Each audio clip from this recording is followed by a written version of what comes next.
Assalamualaikum warahmatullahi wabarakatuh. Baik, teman-teman semua, langsung saja kita ke videonya. Assalamualaikum warahmatullahi wabarakatuh. Assalamualaikum warahmatullahi wabarakatuh. Ustadz, saya mau bertanya. Jadi saya ini kan PNS, Ustadz. Ya. PNS di Bea Cukai. Masya Allah, resign sekarang ya. Sudah paham saya jawabannya. Resign. Kalau hartanya tercampur tuh, Ustadz ya? Karena tercampur antara pelayanan sama harta mengambil. Bukannya Rasulullah mengatakan la yadkhulul jannata sahibu maksin. Tidak masuk surga orang yang menarik pajak dan bea cukai. Antum masuk surga atau tidak? Diriwayatkan oleh Abu Daud dan disahihkan oleh banyak para ulama. Kalau Anda ingin masuk surga, resign. Masalah rezeki Anda, masalah masa depan Anda, Allah yang jamin. Nah, cukup. Jazakallahu khairan, Ustadz. Allah barik fiik ya akhi. Masya Allah, saya menghormati beliau, jantan beliau ya akhi. Assalamualaikum warahmatullahi wabarakatuh. Assalamualaikum Ustaz. Jantan beliau mengaku bahwa telah terlanjur. Memang semua orang menginginkan posisi beliau itu, saya yakin. Untuk masuk itu tidak gampang. Hanya anak-anak pintar yang bisa masuk ke sekolah tersebut. Ya. Tapi sayang karena dia sesuatu yang haram, anak-anak pintar ini kepintarannya digunakannya untuk yang haram. Kalaulah Anda gunakan, bawa ke Tanah Abang sana, kaya Anda dan halal. Itu bagus. Allah barik fiik. Halo, Meraka ya. Awas hati-hati. Bagaimanakah maksud dari hadis tersebut, Ustaz? Saya tanya pada antum mendengar hadis atau terjemahan hadis? Karena Nabi itu nggak bisa bahasa Indonesia. Nabi tidak bisa bahasa Indonesia. Nabi itu bisanya bahasa Arab yang fasih. Antum mendengar hadis, bahasa hadisnya pemungut pajak atau cukai akan masuk neraka. Dari mana antum mendapatkan hadis bahasa Indonesia? Ini terjemahan hadis namanya. Kalau antum ingin bicara hadis, maka mesti mengembalikan kepada hadisnya. Abu Dawud nomor hadis 2937. Lihat kalimatnya, la yadkhulul jannata sahibal maqsi. La yadkhulul jannata sahibal maqsi. Itu nama hadisnya. Dan hadis ini selalu dikaitkan dengan pertanyaan yang dimaksudkan.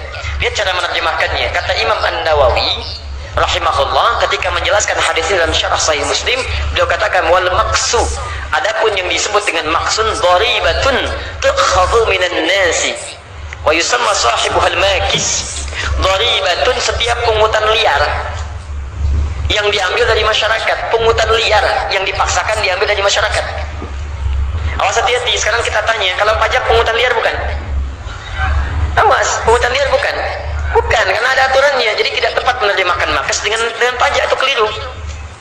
Hati-hati, saya ulangi ya, tidak tepat menerjemahkan pajak, makes dengan pajak, itu salah. Keliru, fatal salahnya. Jadi kalau disebutkan demikian, nggak ada pajak nanti di Indonesia, keluar semuanya. Kalau sudah keluar semuanya, bagaimana aplikasinya? Kalau tidak ada orang Islam yang baik yang mengarahkan, maka semua akan buruk nanti prakteknya. Maka kalimat pertama, coba cari terjemahan yang baik. Dulu di zaman Nabi, makes itu kenapa muncul kalimatnya? Karena ada preman-preman yang suka malakin orang-orang di pasar. Dia datang, dia ngambilin, ambil. Ini pajak bagian dari keamanan. Sebutnya bagian keamanan, ambil. Pungutan liar, makanya disebut dengan makes. Adapun istilah pajak, itu zaman-zaman Islam pun dikenakan kepada non-muslim yang hadir di wilayah muslim. Namanya disebut dengan jizyah. Seakar dengan kata jaza. Jaza itu balasan dari jasa yang diberikan. Ada jasa dari pemerintahan wilayah Islam, bagi orang Islam tidak perlu bayar bagian dari jasanya, karena mereka membayar zakat. Dari zakat dikumpulkan, disimpan di Baitul Mal, diberikan kembali pada orang-orang yang membutuhkan, kemudian disupport oleh pemerintah untuk mendapatkan kebaikan. Adapun non-muslim karena hadir di wilayah Islam dan dia tidak berzakat, nggak diambil zakat, maka kompensasinya diambil dari jizyah namanya. Jizyah itu pajak yang dibebankan dari negara kepada masyarakatnya yang bukan muslim sebagai balas jasa dari bagian-bagian fasilitas kehidupan yang mereka nikmati. Maka mereka mendapatkan perlakuan yang sama dengan orang Islam dalam hak pelayanan kehidupannya. Ada. Tapi kalau makes itu bukan pajak. Awas, makes itu bukan cukai. Awas hati-hati. Di Anda salah menerjemahkan, jadi salah hukum nanti. Besok orang pajak mengundurkan diri semua gitu kan. Jadi ini bagian yang pertama. Tapi pertanyaannya sekarang, bagaimana pajak yang dibenarkan oleh syariat? Itu maksudnya. Jadi kalau pajaknya ada, tapi bagaimana praktek pajak yang dibenarkan, itu yang kemudian harus dikomentari lebih jauh. Paham Nah, jadi saya luruskan dulu penerjemahannya supaya tidak keliru. Ada pajak yang dibenarkan, ada pajak yang tidak dibenarkan. Apa pajak yang tidak dibenarkan? Salah satunya tadi pungutan-pungutan yang tidak masuk dalam kategori hukum yang dibenarkan sehingga menjadi liar. Awas, hati-hati, harusnya tidak kena pajak jadi kena pajak, harusnya ada pajak sekian kemudian dimanipulatif, itu yang masuk dalam makes. Penariknya bahkan yang memberinya itu berpeluang masuk ke dalam neraka. Jadi ada pajak konvensional, ada pajak kontemporer, ada pemalak konvensional, ada pemalak kontemporer. Awas, ada pemalak konvensional, ada pemalak modern. Pemalak modern dia menggunakan pakaian yang formal, kadang menggunakan dasi, kadang pakai seragam, tapi bukan menarik pajak, tapi menarik pungutan liar.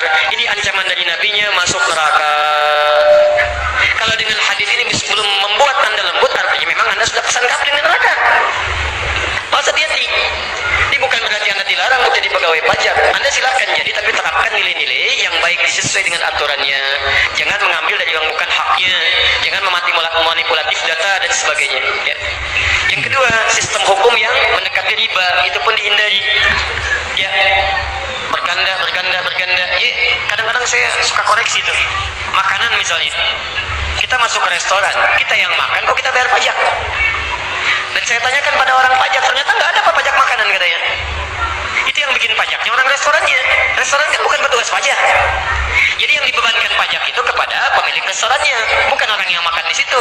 Tapi orang restoran membebankan pajak PPN-nya kepada orang makan, itu salah. Dari direktorat pajaknya nggak ada pajak makanan, tapi orang restoran bikin pajak dibebankan kepada pembeli atau pemakan, itu keliru. Maka hati-hati antum yang punya warung makan, awas, jangan bebankan pajak antum kepada orang yang makan di tempat antum. Ketika antum bebankan, antum sudah berencana masuk ke dalam neraka. Awas, hati-hati. Yang punya Alfamart, Indomaret, awas, begitu beli PPN 10%. Siapa yang kasih PPN? Di negara tidak ada aturan itu. Jadi kalau antum cantumkan sendiri, antum yang bikin-bikin. Awas, hati-hati. Itu yang disebut dengan sahibul maks. Sahibul maks. Yang konvensional kita doakan ya, awas. Yang manusia bebas itu, free man. Diserap dalam bahasa Indonesia di preman gitu kan. Baik, ayo masuk ke pasar-pasar, ngambilin. Nah, kita doakan, ayo jadi preman yang soleh ya.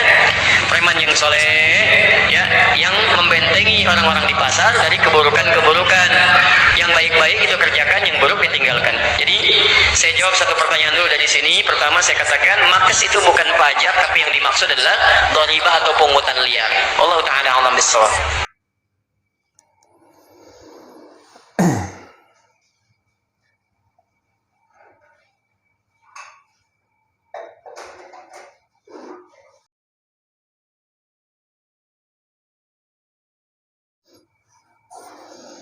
Baik, teman-teman semua, barusan kita sudah menyimak ya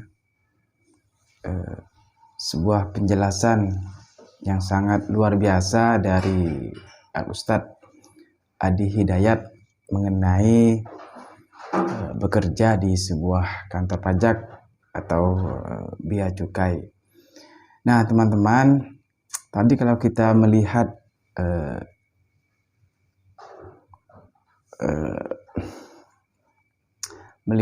video yang pertama tadi, yang berpaham Wahabi tadi, teman-teman,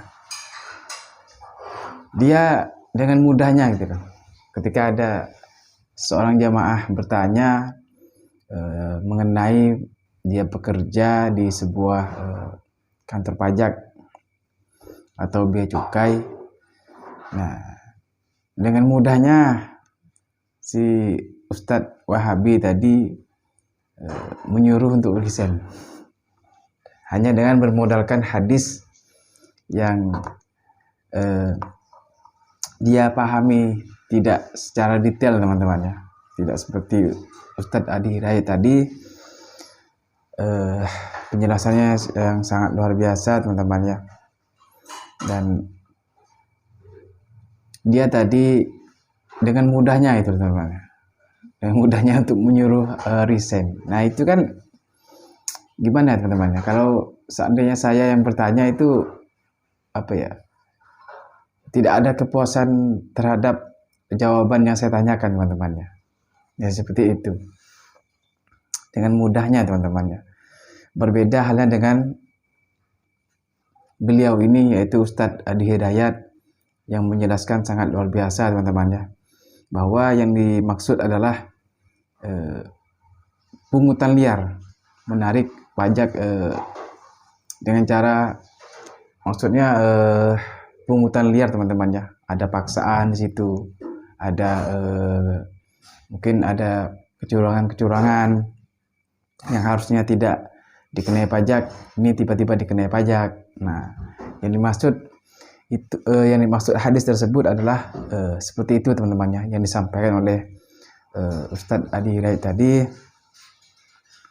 Jadi tidak seperti yang Ustadz pertama tadi teman-teman ya,